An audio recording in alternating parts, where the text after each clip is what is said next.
ओम नमः शिवाय। श्री शिव महापुराण शतरुद्र संहिता छठा अध्याय। सनत कुमार बोले, हे नंदीश्वर, आप महादेव के अंश से किस प्रकार उत्पन्न हुए और किस प्रकार शिव तत्व को प्राप्त हुए? हे प्रभु, मैं वह सब सुनना चाहता हूँ, अतः आप मुझे बताने की कृपा करें। नंदीश्वर बोले, हे सनत कुमार, हे सर्वज्ञ, हे मुने, जिस प्रकार शिव जी के अंश से उत्पन्न होकर मैंने शिव तत्व को प्राप्त किया है, उसको आप सावधानी पूर्वक सुनिए। किसी समय उद्धार की अभिलाषा वाले पितरों ने महर्षि शिलाद से आदर पूर्वक कहा कि संतान उत्पन्न करने का प्रयत्न करें। तब शिलाद ने भक्ति पूर्वक उनका उद्धार करने की इच्छा से पुत्रोत्पत्ति करने का विचार किया। परम धर्मात्मा तथा तेजस्वी उन शिलाद मुनि ने अधोदृष्टि एवं मुनिव्रति धारण कर ली और वे शिवलोक को गए। उन शिलाद मुनि ने स्थिर मन तथा दृढ़ व्रत वाला होकर इंद्र को उद्देश्य करके बहुत समय तक अति कठोर तप किया। तब तपोनिरत उनके तप से सर्वदेव प्रभु इंद्र संतुष्ट हो गए और वर देने हेतु गए तथा अत्यंत प्रेम पूर्वक शिलाद से बोले, हे अनघ, मैं आप पर प्रसन्न हूँ, अतः हे मुनि शार्दुल, आप वर मांगें। तब शिलाद मुनि देवेश इंद्र को प्रणाम कर स्तोत्रों के द्वारा आदर पूर्वक स्तुति करके हाथ जोड़कर उनसे कहने लगे। शिलाद बोले, हे इंद्र, हे सुरेशान, हे प्रभु, यदि आप मुझ पर प्रसन्न हैं तो मैं आपसे अयोनिज, अमर तथा उत्तम व्रत वाले पुत्र की कामना करता हूँ। शक्र बोले, हे पुत्रार्थिन, मैं आपको योनि से उत्पन्न तथा मृत्यु को प्राप्त होने वाला पुत्र दे सकता हूँ, इसके विपरीत नहीं, क्योंकि मृत्युहीन तो कोई नहीं है। मैं आपको अयोनिज तथा मृत्यु रहित पुत्र नहीं दे सकता। हे महामुने, अयोनिज एवं अमर पुत्र तो भगवान विष्णु, ब्रह्मा तथा अन्य कोई भी नहीं दे सकता। वे दोनों भी शिव के शरीर से उत्पन्न होते हैं और मरते रहते हैं, एवं उन दोनों की आयु का प्रमाण भी वेद में अलग कहा गया है। इसलिए हे विप्रवर, मृत्युहीन एवं अयोनिज पुत्र की कामना प्रयत्न पूर्वक छोड़ें और अपने सामर्थ्य वाला पुत्र प्राप्त करें। हाँ, यदि देवाधिदेव महादेव रुद्र आप पर प्रसन्न हो जाएं, तो आपको अत्यंत दुर्लभ मृत्युहीन और अयोनिज पुत्र प्राप्त हो सकता है। हे महामुने, मैं, भगवान विष्णु एवं ब्रह्मा भी अयोनिज तथा मृत्युहीन पुत्र नहीं दे सकते। यदि इस प्रकार के पुत्र को प्राप्त करने की कामना से आप महादेव की आराधना कीजिए, तो महान सामर्थ्य वाले वे सर्वेश्वर आपको इस प्रकार का पुत्र देंगे। नंदीश्वर बोले, हे मुने, परम दयालु इंद्र उन विप्रेंद्र को इस प्रकार से कहकर तथा उन पर अनुग्रह करके देवताओं के साथ अपने लोक को चले गए। वरदाता इंद्र के चले जाने पर वे शिलाद मुनि महादेव की आराधना करते हुए अपनी तपस्या से शिव जी को प्रसन्न करने लगे। इस प्रकार रात दिन तत्परता पूर्वक तपस्या करते हुए उन द्विज शिलाद मुनि के दिव्य 1000 वर्ष एक क्षण के समान बीत गए। यह आश्चर्यजनक था। उनका समस्त शरीर वज्र सूची के समान मुख वाले एवं अन्यान्य रुधिर पान करने वाले लाखों कीड़ों से तथा वाल्मीकि से ढक गया। उनका शरीर त्वचा, रुधिर एवं मांस से रहित हो गया। बाबी में स्थित उन मुनि श्रेष्ठ शिलाद की हड्डियां ही बची रह गई थी। तब शिवजी ने प्रसन्न होकर उन्हें दिव्य गुणों से युक्त अपना दिव्य शरीर दिखलाया, जिसे कुटिल बुद्धि रखने वाले नहीं प्राप्त कर सकते हैं। तब सभी देवताओं के स्वामी शूलधारी शिव ने देवताओं के 1000 वर्ष से तप करते हुए उन शिलाद मुनि से कहा कि मैं आपको वर देने हेतु आया हूँ। महासमाधि में लीन वे महामुनि शिलाद भक्ति के अधीन रहने वाले शिवजी की उस वाणी को नहीं सुन सके। जब शिव जी ने अपने हाथ से मुनि का स्पर्श किया। तब मुनि श्रेष्ठ शिलाद ने तपस्या छोड़ी। हे मुने, तदंतर नेत्र खोलकर पार्वती सहित शिव जी का दर्शन प्राप्त कर शीघ्रता से आनंद पूर्वक प्रणाम करके शिलाद मुनि उनके चरणों पर गिर पड़े।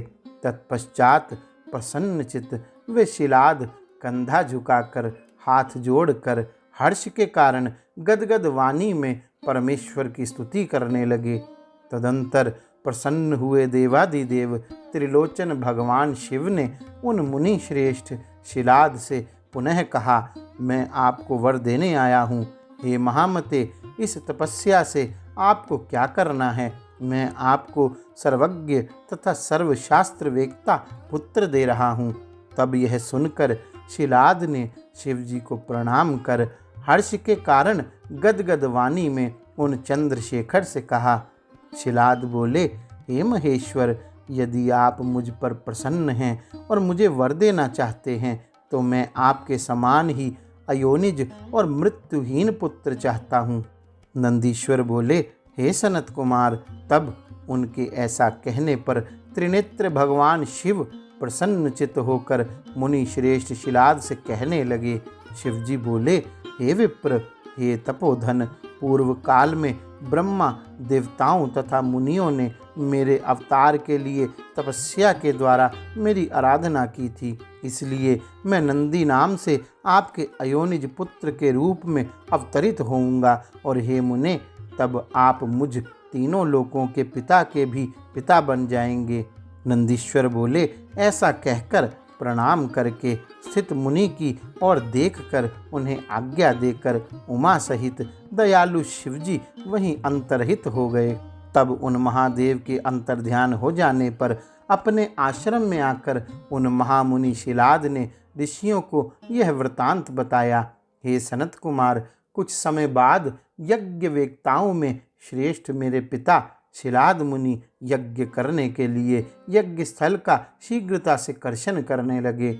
उसी समय यज्ञारंभ से पूर्व ही शिवजी की आज्ञा से प्रलयाग्नि के सदृश दीप्यमान होकर मैं उनके शरीर से पुत्र रूप में प्रकट हुआ। उस समय शिलाद मुनि के पुत्र रूप में मेरे अवतरित होने पर पुष्करावर्त आदि मेघ वर्षा करने लगे। आकाशचारी किन्नर, सिद्ध और साध्यगण गान करने लगे और ऋषिगण चारों ओर से पुष्पवृष्टि करने लगे। इसके बाद ब्रह्मा आदि देवगण, देवपत्नियां, विष्णु, शिव, अंबिका ये सब अत्यंत प्रसन्नता पूर्वक वहां आए। उस समय वहां पर बहुत बड़ा उत्सव हुआ। अप्सराएं नाचने लगी। वे सभी देवगण हर्षित होकर मेरा समादर तथा आलिंगन करके स्तुति करने लगे। वे लोग उन शिलाद मुनि की प्रशंसा कर तथा उत्तम स्तोत्रों से शिव एवं पार्वती की स्तुति कर अपने अपने धामों को चले गए। अखिलेश्वर शिव शिवा भी अपने धाम को चले गए। महर्षि शिलाद भी प्रलयकालीन सूर्य और अग्नि के समान कांतिमान, 3 नेत्रों से युक्त, 4 भुजा वाले, जटा मुकुटधारी, त्रिशूल आदि शस्त्र धारण करने वाले, दीप्यमान रुद्र के समान रूप वाले तथा सब प्रकार से प्रणम्य मुझ नंदीश्वर को बालक के रूप में देखकर परम आनंद से परिपूर्ण होकर प्रेम पूर्वक प्रणाम करने लगे। शिलाद बोले, हे सुरेश्वर, आपने मुझे आनंदित किया है, अतः आपका नाम नंदी होगा और इसलिए आनंद स्वरूप आप प्रभु जगदीश्वर को मैं प्रणाम करता हूँ। नंदीश्वर बोले, हे सनत कुमार, पिताजी उन महेश्वर को भली भांति प्रणाम करके मुझे साथ लेकर शीघ्रता पूर्वक पर्णकुटी में चले गए। वे इतने प्रसन्न हुए मानो किसी निर्धन को निधि मिल गई हो। हे महामुने, जब मैं महर्षि शिलाद की कुटी में गया तब मैंने उस प्रकार के रूप को त्याग कर मनुष्य शरीर धारण कर लिया। तदंतर मुझे मनुष्य शरीर धारण किया हुआ देखकर लोक पूजित मेरे पिता अपने कुटुंबियों सहित दुखी होकर विलाप करने लगे। शालन्य कायन मुनि के पुत्र वत्सल शिलाद ने मेरा समस्त जातक कर्म आदि संस्कार संपादित किया। 5वें वर्ष में मेरे पिता ने मुझे सांगोपांग वेदों तथा संपूर्ण शास्त्रों का भी अध्ययन कराया। 7वें वर्ष के संपूर्ण होने पर मित्र और वरुण नाम वाले 2 मुनि शिवजी की आज्ञा से मुझे देखने के लिए उनके आश्रम पर आए। उन मुनि शिलाद के द्वारा सत्कृत होकर सुखपूर्वक बैठे हुए दोनों महात्मा महामुनि मुझे बार बार देखकर कहने लगे। मित्र और वरुण बोले, हे तात, आपके पुत्र नंदी जैसा संपूर्ण शास्त्रों में पारंगत मुझे अभी तक कोई दिखाई या सुनाई नहीं पड़ा, किंतु दुख है कि यह अल्पायु है। अब इस वर्ष से अधिक इसकी आयु हम लोग नहीं देख पा रहे हैं। उन विप्रों के ऐसा कहने पर पुत्र वत्सल शिलाद उसका आलिंगन कर दुख से व्याकुल होकर ऊंचे स्वर में अत्यधिक विलाप करने लगे।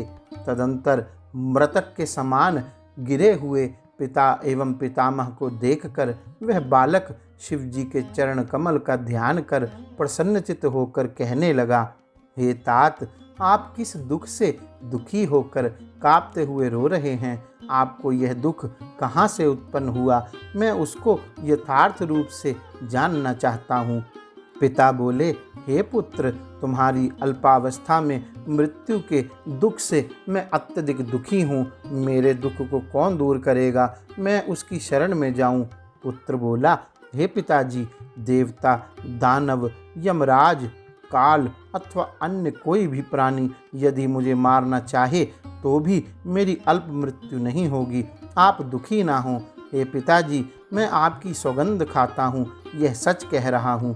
पिता बोले, हे पुत्र, वह कौन सा तप है, ज्ञान है अथवा योग है, या कौन तुम्हारा प्रभु है जिससे तुम मेरे इस दारुण दुख को दूर करोगे? पुत्र बोला, हे तात, मैं ना तो तप से और ना विद्या से ही मृत्यु को रोक सकूंगा। मैं तो केवल महादेव के भजन से मृत्यु को जीतूंगा, इसमें संदेह नहीं है। नंदीश्वर बोले, हे मुने, ऐसा कहकर मैं सिर झुकाकर पिता के चरणों में प्रणाम कर उनकी प्रदक्षिणा करके उत्तम वन की ओर चला गया। इस प्रकार श्री शिव महापुराण के अंतर्गत तृतीय शतरुद्र संहिता में नंदी केशावतार वर्णन नामक 6ठा अध्याय पूर्ण हुआ। गौरी शंकर भगवान की जय। ओम नमः शिवाय।